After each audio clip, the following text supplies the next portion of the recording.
Okay, so it's down to the last two games of the regular season. We've got the second placed Ice facing the seventh placed Thunder. Now we know for a fact that regardless of what happens across any of the games, the Thunder can't move out of seventh place. We also know that if the Ice win both games, they will win the minor premiership. So this is the sort of game where the Ice should just be able to put the foot down and be able to crush Perth Thunder.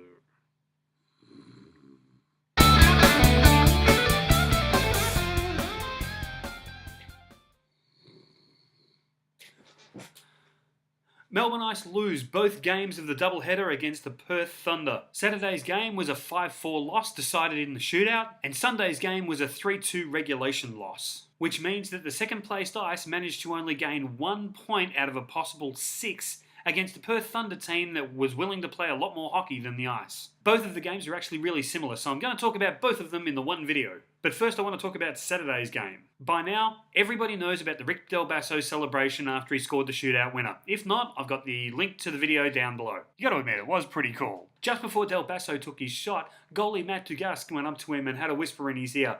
Wonder what he said to him, but whatever it was, it worked. He scored the goal. Now, I'll tell you a couple of things that people are not talking about. No one's talking about the two shorthanded goals, one of them a 5-on-3 shorthanded goal, within 1 minute in the second period. So how's this for a run of events? At 1:45, Jordan Grover gets a delay of game penalty. At 1:36, Geordie Kiros scores. At 1 minute 30, Jamie Woodman gets a cross-checking penalty. And at 1:01, Fox scores. Both of the goals were scored, essentially turned into penalty shots because the defence broke down that badly during those plays. And no one's talking about the unbalanced shot count. Perth took 17 shots, the Ice 46. The Ice had 24 shots in the third period alone. No one's talking about it because it was kind of a boring game. The Ice didn't really start playing the game until about halfway through the second period. Additionally, the Ice were never ahead during the entire game, and also matched that up with only 12 penalty minutes called. There really didn't seem to be much going on through the entire game. Going on to Sunday's game now,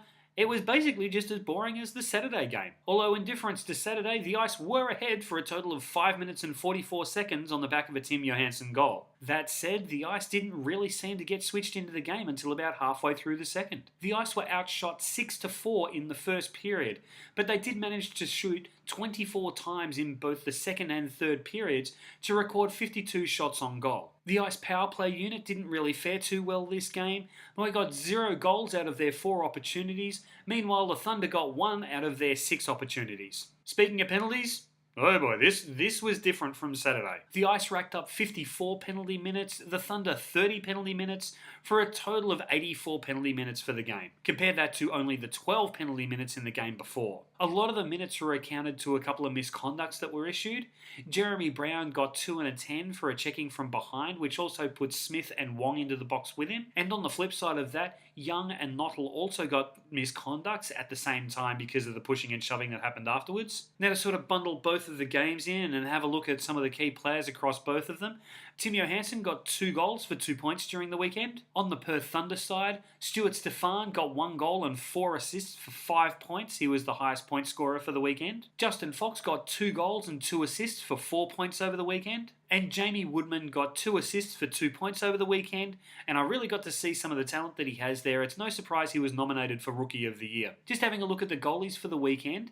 Now these 2 goalies are statistically the best goalies in the league, being Jaden Pine Murphy and Matt Dugas. Pine Murphy made 36 saves on the 46 shots he faced across the whole weekend for an .837 save percentage. It was a little odd watching Jaden this weekend. It just seemed like he wasn't quite as dialed in as normal. That said, he did face several shots over the course of both games that were pretty much one-on-one breakaways, and they may as well have been penalty shots for the way that they were taken. At the other end of the ice, Matt Dugas made 92 saves on the 96 shots that he faced for a .939 save percentage over the weekend. And I gotta say, during that time, especially on the Saturday, he made some amazing saves. So the next game for the Melbourne Ice is against the CBR Brave in the semi-final of the AIHL Finals Series. In my opinion, we have to be switched on from the moment the puck is dropped. That is something that really cost us while we were playing the Thunder this weekend, and we need to be ready to go as soon as the game starts. The Brave are way too good a team to allow them to have a jump start and wait until the second or even the third period before you really start getting into the game.